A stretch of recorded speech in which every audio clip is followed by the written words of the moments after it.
Buen día para todos los presentes. A continuación abordaremos el libro Ciencia, Cyborgs y Mujeres por Donna Haraway. Nuestro grupo está conformado por Ana Anaya, Andrea Rieta, Catherine Álvarez y Mariana Castillo. Antes de hablar sobre esta obra, hablaremos un poco sobre quién es Donna Haraway. Ella es bióloga, filósofa y zoóloga, profesora emérita distinguida del programa de Historia de la Conciencia de la Universidad de California, autora de importantes obras entre la mencionada Manifiesto Cyborg o también conocida como Ciencia, Cyborgs y Mujeres. Haraway ha enseñado estudios sobre la mujer en la Universidad de Hawái y en la Universidad de Johns Hopkins. En septiembre de 2000, Haraway fue premiada con altos honores por la Society for Social Studies of Science en el premio G.D. Bernard. Haraway es hoy en día una de las primeras pensadoras acerca de la relación entre personas y máquinas. Sus ideas han detonado una explosión de debates en áreas tan diversas como primatología, filosofía y biología del desarrollo. Actualmente ha encontrado un lugar destacado en los debates configurados en torno al antropoceno, donde argumenta a favor de la política multiespecies. Antes de abordar los capítulos del libro de Donna Haraway, recordemos que ella fue una feminista radical, ideología importante para ella. Por eso primero hablaremos sobre el feminismo. Durante la historia siempre se ha considerado al hombre como el sexo fuerte y las mujeres eran consideradas incapaces e inferiores a ellos. Pero no fue hasta el siglo XVIII en el Renacimiento donde las mujeres solo podían dedicarse a las labores del hogar, a cumplir con lo que quisiera su marido y cuidar de sus hijos. Ellas no podían votar, ni estudiar, ni mucho menos tomar decisiones. En este momento de la historia se da el periodo de Ilustración, movimiento intelectual que decía que todos éramos iguales sin importar la clase social. Esto trajo después con sí la Revolución Francesa, donde fue expedida la Declaración de los Derechos del Hombre y del Ciudadano, y ahí se defendían solamente los derechos del hombre, excluyendo obviamente a las mujeres. Esto provocó la primera ola del feminismo, donde estas dos mujeres, Olympe de Gouges y Mary Wollstonecraft, fueron pilares y líderes femeninas en aquella época. Olympe coge el texto, la Declaración de los Derechos del Hombre y del Ciudadano, y hace una réplica la cual la llama la Declaración de los Derechos de la Mujer y de la Ciudadana, donde propugna la igualdad legal y jurídica de las mujeres. Pero gracias a la represión, fue guillotinada el 3 de noviembre de 1793. Pero no solo ella contó con esa suerte, ya que varias mujeres que la acompañaban fueron encarceladas, golpeadas, ultrajadas. No se les permitía que se reunieran más de 5 mujeres en la calle. Por su lado, Mary Wollstonecraft escribe La Vindicación de los Derechos de la Mujer, considerado como un texto que funda el feminismo, y una de sus frases emblemáticas: la diferencia de los géneros hombre y mujer no es algo natural como se venía pensando, sino algo cultural, algo que se produce a través de la educación, ya que ella abogaba por la educación igualitaria. Recordemos que esto sucedió en el siglo XVIII, época donde se expidió el Código Francés o Código Napoleón, que se extiende por toda Europa, donde se exigía a las mujeres actuar con suma obediencia a sus maridos, dejándolas aún más sin derechos. Continuamos con la segunda ola del feminismo, el sufragismo. Este es un movimiento intelectual, pero esta vez de acción. Surgió en América y Europa, pero se extendió por todo el mundo. Este movimiento era de mujeres burguesas blancas. En Estados Unidos, las mujeres lucharon por la independencia de su país y se agruparon por la defensa de los derechos de los esclavos. 4 mujeres de esa lucha viajaron a Londres al Congreso antiesclavista, pero no las dejaron participar por el hecho de ser mujeres. Al final, sí pudieron hacerlo, pero detrás de un telón. Ellas ingresan a su país indignadas por lo sucedido. 2 de ellas, Lucretia Mott y Elizabeth Cady Stanton, comenzaron su lucha a favor de los derechos de las mujeres en 1848 en Seneca Falls. Frente a unas 300 personas exponen la Declaración de Sentimientos, donde exigían el derecho al voto. Duraron años exigiendo y defendiendo sus derechos en masas, siendo maltratadas durante el proceso. En Europa, exactamente en Inglaterra, estaba sucediendo lo mismo, pero de una manera más moderada. hasta que finalmente pasaron a la acción, con huelgas de hambre, encadenamientos, sabotajes a líderes políticos, bombas, incendios y demás. Ya al final de la Primera Guerra Mundial, en varios países se estaba oficializando el voto a la mujer. En Inglaterra en 1918, pero para las mujeres mayores de 30 años, y en Estados Unidos se dio en 1920, pero solo a mujeres blancas. Aquí es donde aparece en la historia Sojourner, mujer negra que habla por primera vez de la doble exclusión, por negra y por mujer. También Flora Tristan, una socialista que habla sobre las mujeres obreras, nos dice que la represión de clase y de género. Ella decía que la mujer es la propiedad del proletariado. Se dice que ella fue una promotora del feminismo socialista. Continuemos con la tercera ola del feminismo. En Estados Unidos, los hombres al llegar de la Segunda Guerra Mundial encontraron unas mujeres más esclavas a las labores del hogar, provocándola a ellas depresión. Betty Friedan escribe Mística de la feminidad, donde pone nombre al problema que no tiene nombre. Ella habla de una insatisfacción de las mujeres, explica que están priorizando más el cuidado que sus propios deseos. Las mujeres al leerlo llegaron a entender lo que les pasaba. Comienzan a construir un nuevo estilo de vida y ella junto a otras mujeres crean el movimiento NOW, que es la Organización Nacional de la Mujer, dando inicio al feminismo liberal. Este feminismo describe la situación de la mujer como una desigualdad, no como explotación u opresión. Su lucha es hasta lograr la igualdad entre los sexos. Por ejemplo, incluir a las mujeres en puestos políticos que son mayormente ocupados por los hombres. Pero, ¿y en el ámbito privado? Dentro de los hogares, allí las mujeres seguían recibiendo malos tratos. Lo que ganaban en su trabajo era para los hombres, y eso sí trabajaban. Había una desigualdad en el reparto de las tareas del hogar, donde mayormente las tenían que hacer las mujeres. Al notar esto, comienza un feminismo radical. La palabra radical viene de raíz. La raíz del problema que se considera que es el patriarcado. ¿Qué es el patriarcado? Es el sistema de dominación del hombre sobre la mujer que se produce en todos los ámbitos: familiar, científico, político, social, económico, cultural, etc. Las mujeres salen a las calles a protestar exigiendo sus derechos. Este movimiento también crea espacios propios como Centro de Mujeres Maltratadas, Centro de Mujeres Sin Hogar, centros ginecológicos, guarderías y demás que necesitaran las mujeres.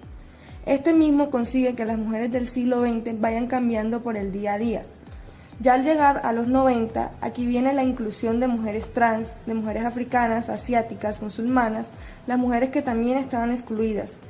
Aquí se toma conciencia que no existe un solo modo de ser mujer, sino múltiples. Surgen diferentes y múltiples feminismos, teniendo en cuenta la necesidad de cada una de ellas, como por ejemplo el feminismo negro, transfeminismo, teoría queer, ecofeminismo. Ya en nuestro siglo, en el siglo XXI, la sociedad en general va tomando más conciencia, surgen nuevos movimientos, pero igual se continúa en la lucha. ¿Qué es feminismo socialista? Este movimiento nos dice que, para que las mujeres se liberen, deben de cambiar el sistema capitalista establecido. En el periodo entre las dos guerras, ya se veían más mujeres votando, yendo a la universidad, mujeres desmovilizándose, y aparece en este periodo alguien fundamental en la historia del feminismo: Simone de Beauvoir. En 1949 escribe El segundo sexo, donde su frase más famosa, "No se nace mujer, se llega a serlo", remueve creencias. Ella habla que no es verdad que las mujeres se les define por su sexo biológico, sino por una serie de roles asociados al mismo que tendrán que cumplirlos para ser consideradas mujeres. También nos habló sobre el androcentrismo y explica que el hombre es la norma, la medida de las cosas, y esto hace que la mujer se impida como sujeto, provocando que se identifique como el hombre espera de la mujer. Capítulo 4. Leyendo a Bucci y Mecheta pugnas por la experiencia de las mujeres en los estudios sobre la mujer. Donna Haraway habla de la experiencia primero como un medio en el movimiento de una mujer y posteriormente lo transforma en la experiencia colectiva femenina, que se refiere a la forma en que las mujeres se pueden relacionar entre sí y a través de ella tomar la experiencia como un objeto de apropiación. La autora define la experiencia como un producto y un medio importantísimo del movimiento de la mujer y por el cual debemos luchar por los términos de su articulación. A lo largo de este capítulo habla de la forma en que las mujeres viven su distinto feminismo. Por ejemplo, en el caso de Donna Haraway, ella es una mujer blanca americana clase media alta que tiene la posibilidad de educarse contra, por ejemplo, otras autoras que menciona en el capítulo, que es una inmigrante nigeriana que pues fue dejada por su esposo por no tener sus mismos ideales, ya que no quería que su esposa fuera activista, y se refiere en la necesidad de un feminismo en el que todas las experiencias tuvieran lugar, porque las corrientes que existían hasta ese momento solo contemplaban a esas experiencias de las mujeres blancas con clase media alta, como lo era Donna Haraway. También habla de la experiencia como la forma en que cada mujer tenía que vivir su feminismo, y tenía espacio para todas ellas y no excluir dentro de un movimiento que se supone que es incluyente a otras personas, por ejemplo, como son de estratos bajos, o que un único significado para cada una de ellas. El género refiere a algo similar, es decir, cada persona necesita su espacio individual para entender qué es su género dentro de un espectro y no solo encasillarlo dentro de un hombre o una mujer. Capítulo 5. Género. Para un diccionario marxista, la política sexual de una palabra. Antes de definir qué es el género y el sexo, recordemos que el marxismo es un sistema político, económico y filosófico que rechaza el capitalismo. El feminismo marxista considera que la desigualdad de género está determinada por el modo capitalista y en el modo de la división de las clases. La mujer se ve como el sujeto que cumple los intereses capitalistas y dominantes. Ahora bien, cuando Donna Haraway nos habla de género, no lo habla desde la raíz etimológica de la palabra, y se percata que en la lengua española no hay una forma de desligar la palabra sexo con la palabra género, y esto resulta opresor para todos aquellos grupos que no cumplían con las características de hombre blanco, heterosexual, clase media alta, principalmente europeos o americanos. Entonces, al intentar darle una definición de qué es el género, lo que primero se debe preguntar sobre qué es la identidad de género. Cita la frase de Simone Beauvoir: no se nace siendo mujer. Esto se refiere que el género debería ser comprendido como un espectro incluyente en el que cada mujer y cada hombre tenga la posibilidad en qué punto se encuentra. Recordemos que Ludwig Wittgenstein, cuando habla de la necesidad de dar un espacio para varias definiciones dentro de una misma palabra, contra la dificultad que presentaba tener un único significado para cada una de ellas. Y el género se refiere a algo similar, es decir, cada persona necesita su espacio individual para entender qué es un género dentro de un espectro y no solo encasillarlo dentro de un hombre o una mujer. El sexo para Donna Haraway no es una libre elección de género. El sexo es la identidad biológica con la que se nace. El sexo podría servir como complemento para el género, pero en realidad, al seguir usando este término, nosotros estamos creando una existencia en ser una mujer o un hombre generalizados, en otras palabras. No estamos siendo un hombre o una mujer seleccionados por nosotros mismos. Capítulo 6. Manifiesto para Cyborgs. Ciencia, tecnología y feminismo socialista a finales del siglo XX. El manifiesto Cyborg de Donna Haraway imagina una ficción que defiende como real, dado que las fronteras entre la ciencia ficción y las representaciones de la realidad social son una ilusión óptica. Un cyborg es un organismo cibernético, un híbrido de máquina y organismo, una criatura de realidad social y también de ficción. Es el nuevo eje central de un mundo que ya no depende del género, que no tiene un origen y que quizá tampoco tenga fin. El mundo cyborg nace como consecuencia de tres tendencias dentro de la investigación científica de finales del siglo XX: lo humano, lo animal, organismos y máquinas, lo físico y lo no material. La frontera entre lo humano y lo animal tiende a difuminarse. Los últimos avances en biología y teoría evolucionista han adelgazado la línea que separa a los humanos de los animales. En la cuarta revolución industrial se identifican claramente los límites imprecisos entre humanos y tecnología, entre lo físico y lo no material, de manera que la tecnología forma parte de nuestra vida cotidiana. por ejemplo, los microchips, la nanotecnología y las nuevas redes de comunicación. Esta tecnología llega a ser parte de nosotros y se convierte en una extensión de nosotros mismos. Este cuadro dibuja un futuro, representa un combate para la hegemonía, para quienes tienen el poder, pero para los dominados representa un futuro abierto a múltiples posibilidades. Donna Haraway busca una epistemología y una política encaminadas a la unidad, la cual debe afrontar con eficacia las dominaciones de raza, género, sexualidad y clase, pero que no sea totalizadora, que permita las diferencias, las contradicciones y que sea fiel al feminismo socialista. La solución a su sistema epistemológico la encuentra en el cyborg, y para construir la teoría, Haraway dibuja un cuadro dicotómico donde muestra la evolución sufrida desde una sociedad orgánica e industrial hacia otra reajustada por la ciencia y la tecnología. Así, hemos pasado de unas dominaciones jerárquicas a las nuevas redes que ella denomina informática de la dominación. Pasamos de la representación a la simulación, del organismo al componente biótico, del sexo a la ingeniería genética y de la mente a la inteligencia artificial. En efecto, la naturaleza ha desaparecido, lo cual encamina hacia la epistemología que Haraway busca. Somos biológicamente codificables y los lenguajes de las tecnologías de información significan la nueva forma de interacción, todo basado en códigos. Si bien las nuevas tecnologías de la comunicación y la biotecnología llevan al cyborg, son esas mismas tecnologías las que están transformando la reproducción, la sexualidad, la cultura y el consumo y la producción en lo que Haraway denomina la economía del trabajo casero, transformación que no afecta por igual a todos los géneros, grupos y etnias. Es en el ámbito doméstico donde más se han introducido las nuevas tecnologías. Desde los años 50 del siglo XX, el ámbito casa se tecnificó proponiendo nuevas tareas a las mujeres. Las consecuencias para la mujer de la nueva industrialización creada por las nuevas tecnologías hacen que sus vidas estén estructuradas a sus empleos precarios y asfixiantes. Precarios no tanto por la inestabilidad del mismo, sino por la dependencia extrema a él, debido a que pueda que sea el único salario familiar, y asfixiantes por su horario intensivo de 40 horas semanales. Esto repercute en su sexualidad, en la reproducción, en la continua necesidad de negociación respecto al cuidado de hijos o padres, en la soledad y en la vulnerabilidad a envejecer.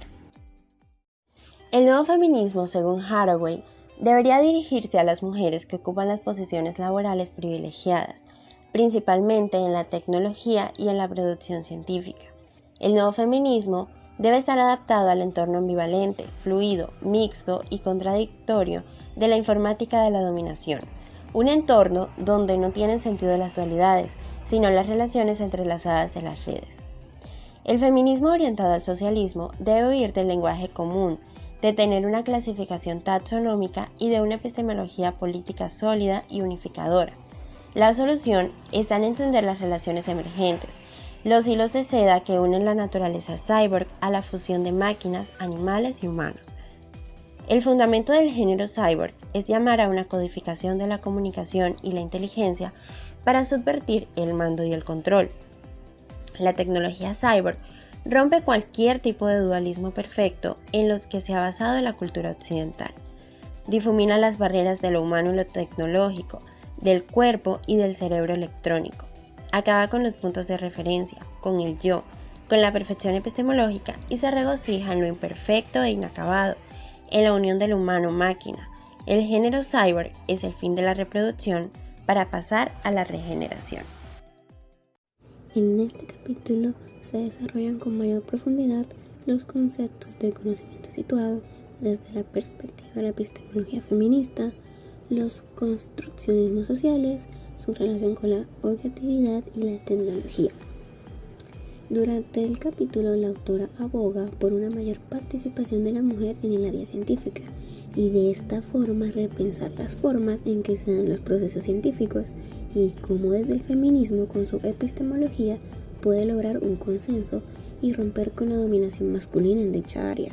La autora Haraway inicia este capítulo expresando cómo las mujeres han sido marginadas en la ciencia, mientras que los hombres, desde tiempos antiguos, han gozado de privilegios y mejores recursos, tanto humanos, técnicos y económicos, para ganarse un lugar dentro de la comunidad científica, en la cual han sido ultrajadas, calladas e incluso se les ha prohibido emitir puntos de vista, juicios, prejuicios. Desde el punto de vista feminista, se considera que el conocimiento actualmente ha sido teorizado desde una actitud de poder y no como un camino para hallar la verdad. Todo esto se debe al construccionismo social, que es considerado una doctrina e ideología que ha tenido como objetivo distraer y evitar que las personas conozcan el mundo con efectividad mediante la ciencia, y todo esto ha sido amparado bajo el yugo patriarcal y una objetividad descarnada. Es por ello que se ha planteado una epistemología feminista. ¿Qué quiere esta epistemología? Que exista una mayor participación de las mujeres en la ciencia basándose en enfoques naturalistas y sociológicos que atiendan a prácticas de generación de conocimiento y a mejores mecanismos de adaptación de teorías y hechos científicos.